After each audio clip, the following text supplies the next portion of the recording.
Right, so welcome back. You're still watching the Q Breakfast Show right here on QTV. Do not forget it is DSTV channel 278 as well as GoTV, that's channel 92. And you are catching us live right here on the QTV Breakfast Show. The radio edition is also on, that is on 89.1 with DJ Showstar. Get to enjoy some great music and also get to be updated with what's happening with social trends and, just what's happening around the country this morning. You want to get some information before you decide to get out of your house. Now, of course, we do have our read for today, and our pick this week is something by Salifianji Simwanza, and it is an African story titled Chidera, the Slave Girl. And also she will be speaking to us this morning just to tell us more about this amazing book. And also joined by her is the co-founder of the Authorship and Career Network, who is Shadrach Teo. Good morning, guys. Good morning. Good morning. Thanks for having us. Welcome to the show. Okay, thank you for hosting us. It's always great to get to discover new books and what people can actually get to read for the day. But let's talk to our star, Salifianji. Tell us more about yourself. Okay, so my name is Salifianji Simwanza. I am 14 years old. Okay. Yeah, I go to Lusaka Girls Secondary School at Long Acres in grade 11. Okay.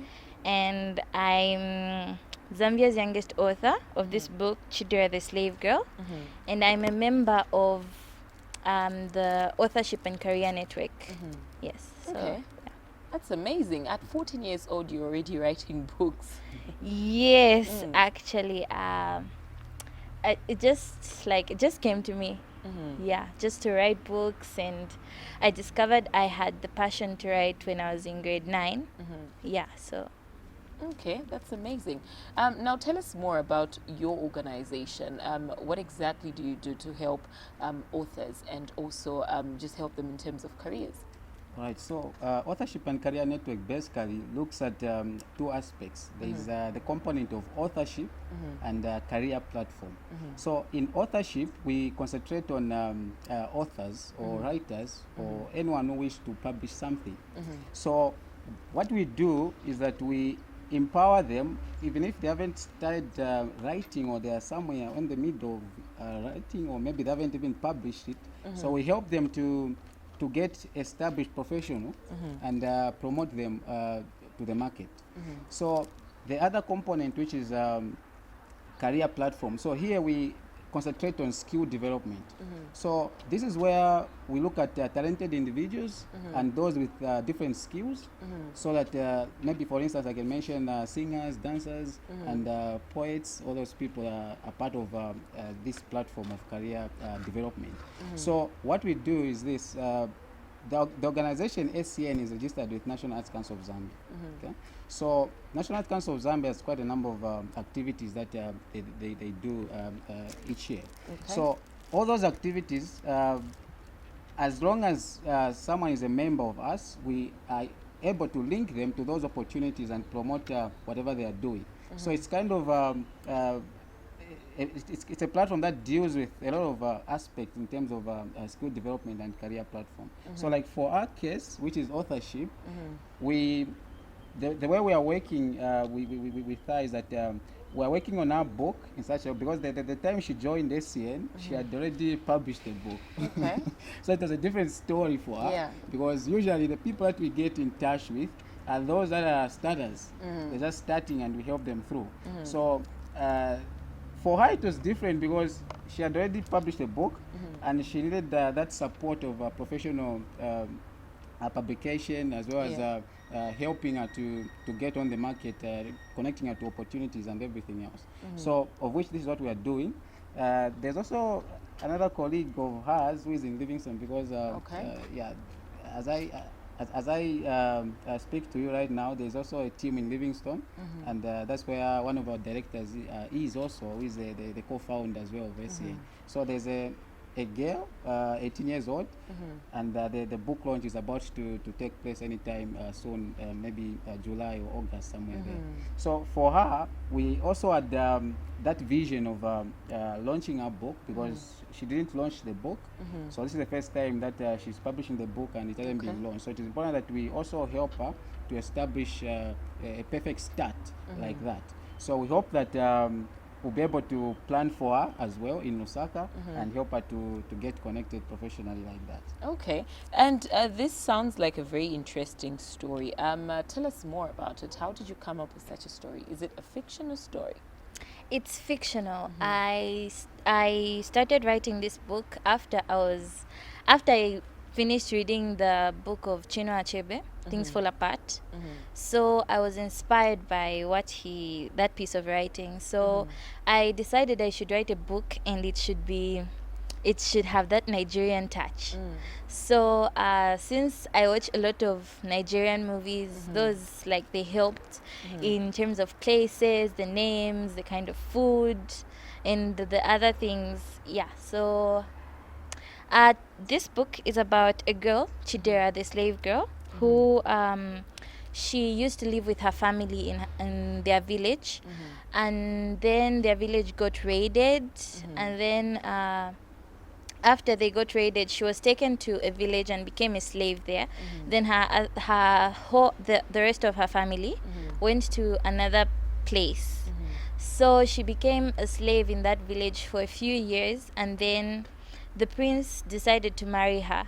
Yeah, so he decided to like, after her birthday passed, she asked him if they could go looking for her family so that they could celebrate together. So they went to look for the family. Then they found themselves in the evil forest. And then a person from there, an old man, came to help them to look for the family, not knowing, they did not know that he was actually the one who was putting them in all these problems. And yeah, so it was kind of like he backstabbed them. Yeah, so they later found out, and then before they could actually be free once and for all, she had to fight all the demons and stuff like that. And then she saved her family and her village. Then they got married. Yeah. How was it for you? How was your experience writing this story? Did you have a great time? I did, actually, like, imagining all these crazy things, just out of this world. So it was great. It was really great. It was interesting. Yeah. Okay, and how do you do your character profiling? Do you sit down and think of this person must be tall, they must be this and that? No, like, I would do that if the if the book had pictures and stuff like that. So in here, I'll just think of the characters' names and where they used to live, what they used to eat, how they used to dress, not just like how they look. Yeah, so. Okay, and why is it important for your organization to get to bring in upcoming authors, and also maybe just help them in terms of publishing and writing books as well? All right, so if you look at the situation in Zambia, there's no perfect platform for upcoming authors or young people whereby they can get empowered or be assisted in terms of authorship. So what we realized ourselves was the fact that we need to come up with something that can give help to others who are interested in writing. So the main reason why we formed this organization was to help people, empower people. It's an empowering organization. Yeah. So if someone is to go to a publishing house and ask to say, how much does it take for me to publish a book? And the fees that are there, you'll be shocked. You can't even manage. Even as young as she is, she can't even manage. Because my personal experience is that the time I wanted to get my book reviewed by one of the publishers before we even formed this organization with Mr. Isaac Teo in Livingstone, we tried to look for publishing houses in Zambia, and the first one that we approached, they told us to say, for us to review a book, you need to pay 3,000. They were like, okay, where are you going to get that money? We're just starters.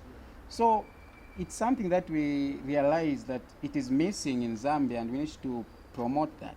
So the rate of, we cannot manage on our own to promote, that I have to mention that. So we have a lot of partners that we are engaged with, a lot of organizations. So we have those memorandum of understanding on how we can empower different authors, especially as young as she is. So on that, I can even give an example of what I mentioned earlier about the girl in Livingstone, who is Joy Mwinga.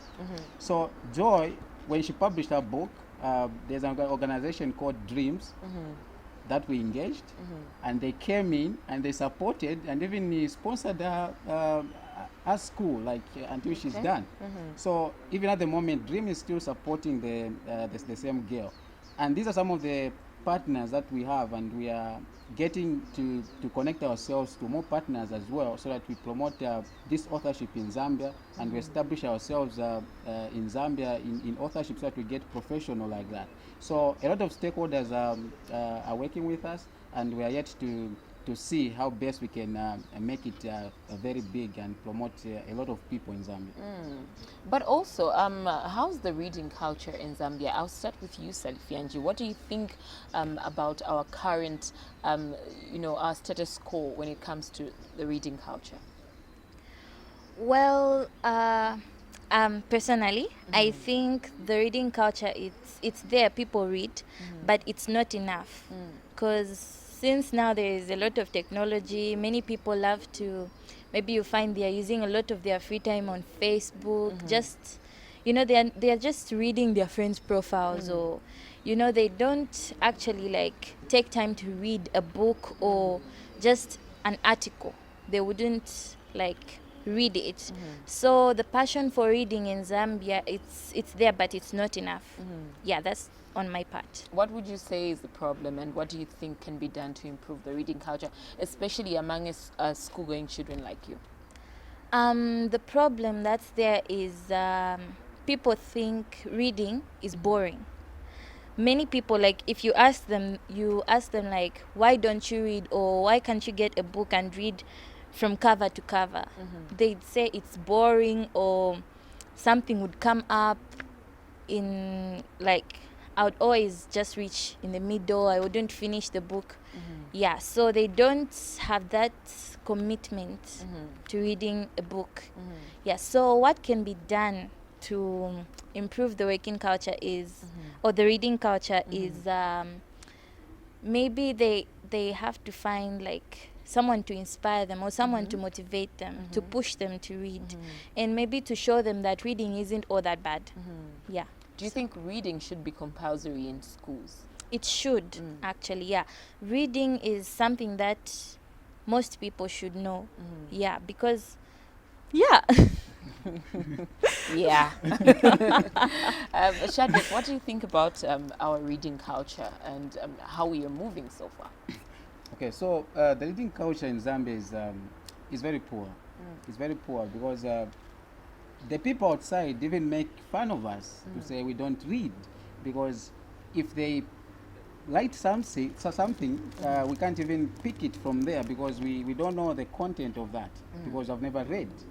So as Authorship and Career Network, it's one of the objectives that we have to improve the reading culture in Zambia.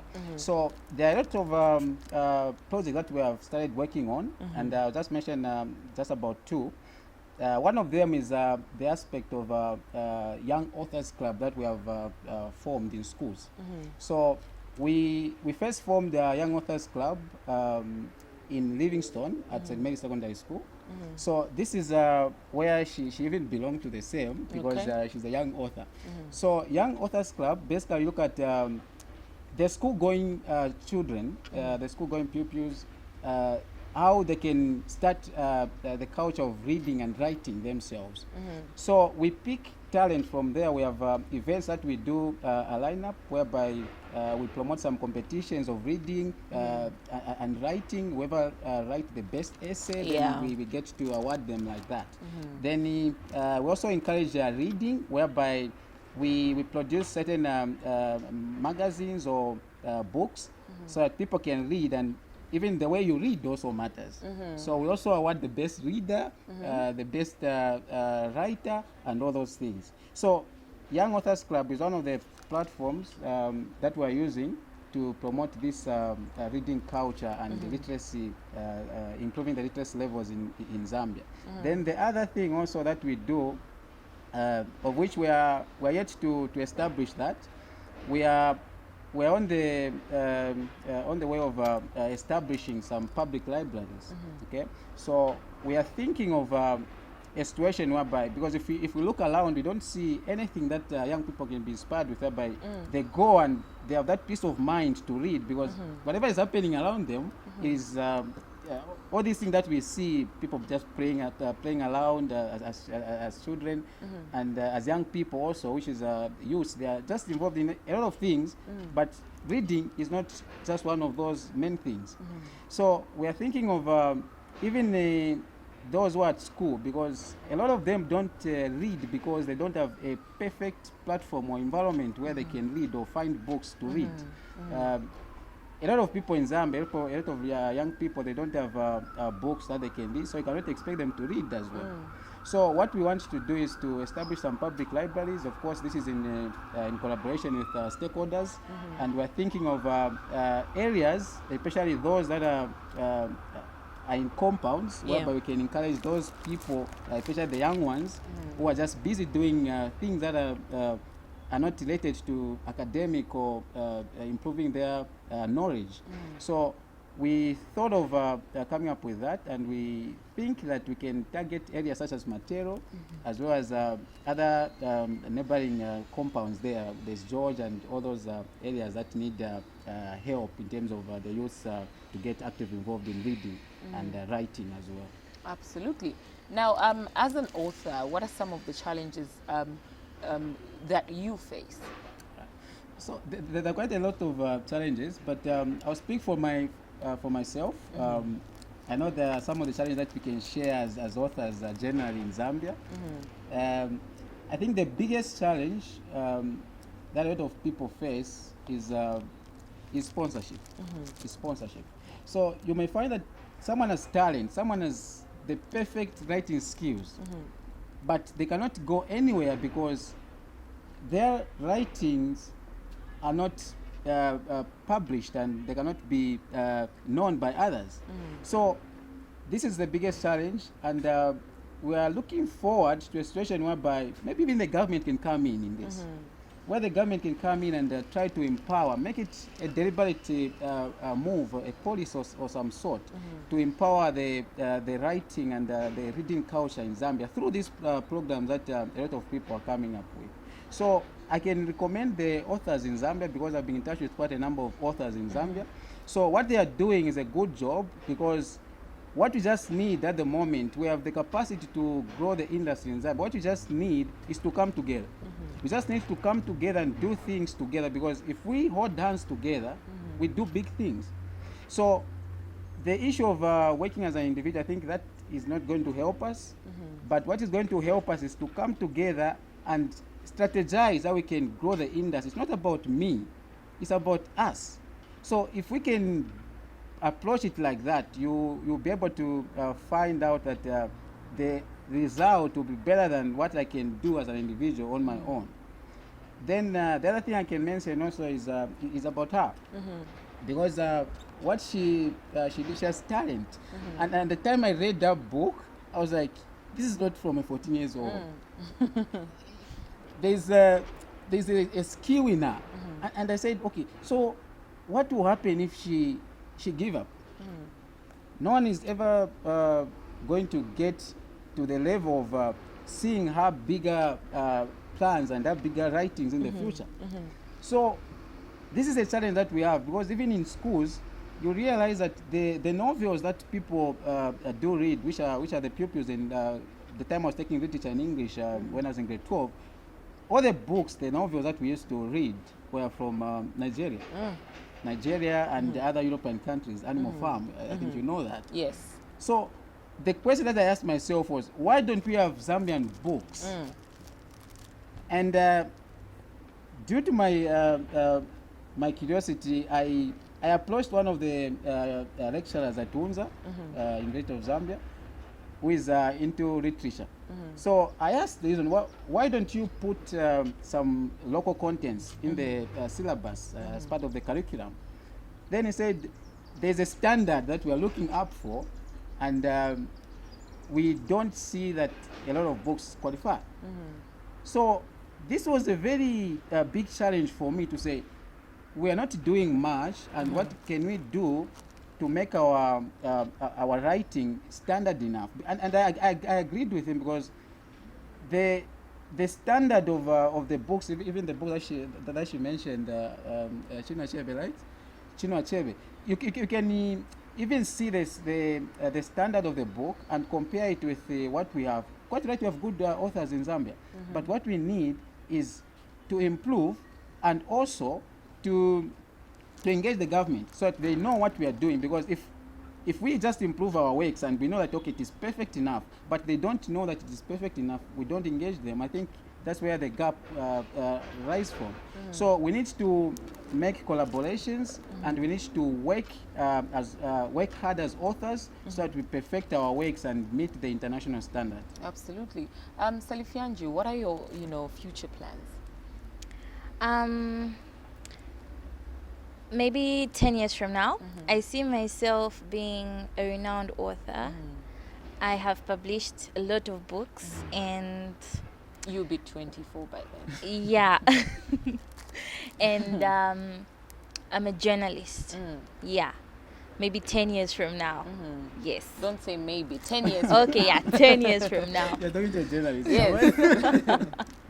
Thank you so much for coming through to our breakfast show this morning. I think this has been really inspiring for a lot of young people out there, knowing that a 14-year-old is able to come up with this amazing book that is titled An African Story, Chidera, the Slave Girl. And this should be an amazing book. I can't wait to read it. Yeah, actually, that copy is for you. I Thank you brought so it. much. Yeah. I do appreciate. Thank you so much. Yeah, okay. Well, we do continue with our Q Breakfast Show, and of course, this is our read for today. We'll be back shortly.